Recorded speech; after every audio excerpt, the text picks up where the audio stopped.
हाँ स्वीटी कतऽ छी? बाजार में? अच्छा, की हाल चाल? हमहूँ ठीक छी। की करै छी?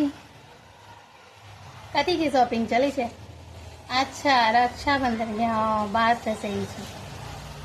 की?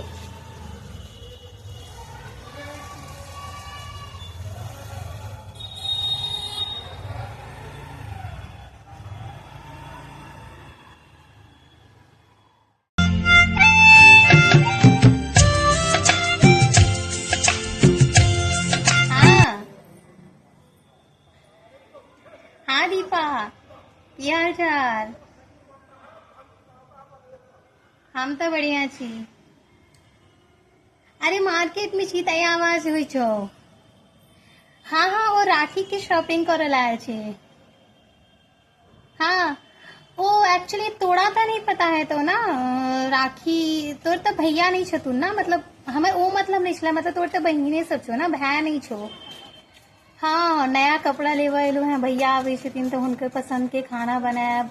और हंसे सब छे। तोरा तू सब तोरा सबके तो राखी नहीं मनावे छी ना, मतलब तै दुआरे। ठीक छे, हम कनी शॉपिंग करी छियो। ठीक छे। की कहली?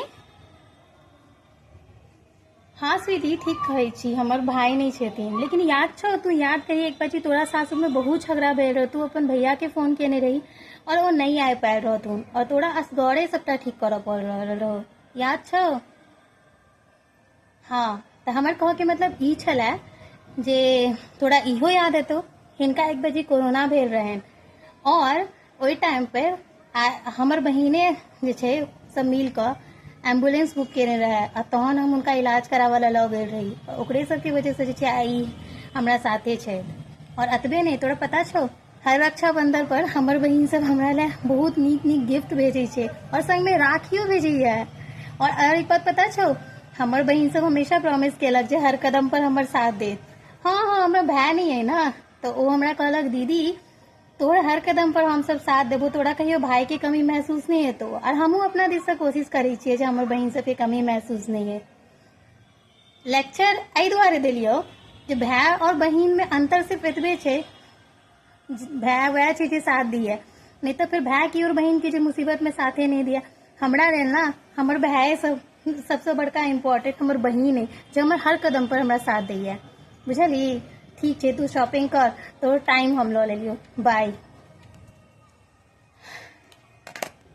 सॉरी दीपा, तू सही कहै छी।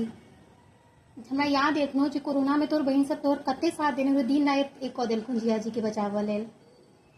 और ई बात सही कहलिए जे एहन एक बाजी नहीं, बहुते बेर हमर भैया हमरा टाइम पर जरूरत पड़े तो नहीं आयल छथिन, लेकिन तोहर बहन सब हमेशा तोरा साथ दै छौ। ताहि दुआरे आइ तू सही में एक नीक मैसेज देलिए जे भाई बहिन किछ नहीं होइ छै, सहोदर वह होइ छै जे बेर पर में साथ दै छै हर मुसीबत में।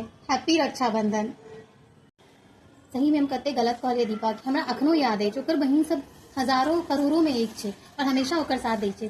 ठीक कहलकै, रक्षाबंधन के मतलब भाई बहिन नहीं सहोदर होइ छै जे हमेशा साथ दै छै। कतेक सही कहलकै। प्रणाम। तब बुझलिए, रक्षाबंधन के मतलब सिर्फ सहोदर से होइ छै, ने भाई से ने बहिन से होइ छै। और हमरा हिसाब से भाई और बहिन सिर्फ वह इंसान छै जहाँ के मुसीबत में अहाँ के साथ दुआ, चाहे दुनिया के कोनो कोना में रहे। ठीक है ना? जना हमरा अपना बहिन पर गर्व है, तेनाही अगर अहाँ पास सिर्फ भाई छै तो हुनका पर गर्व करू, या बहिन छै तो हुनका पर गर्व करू। कियाकि दुनिया में ना सही और बूझे वाला बहुत कम मुश्किल से भेटे छै। अहाँ सब गोटे के हमरा दिस से हैप्पी रक्षाबंधन और राखी के बधाई।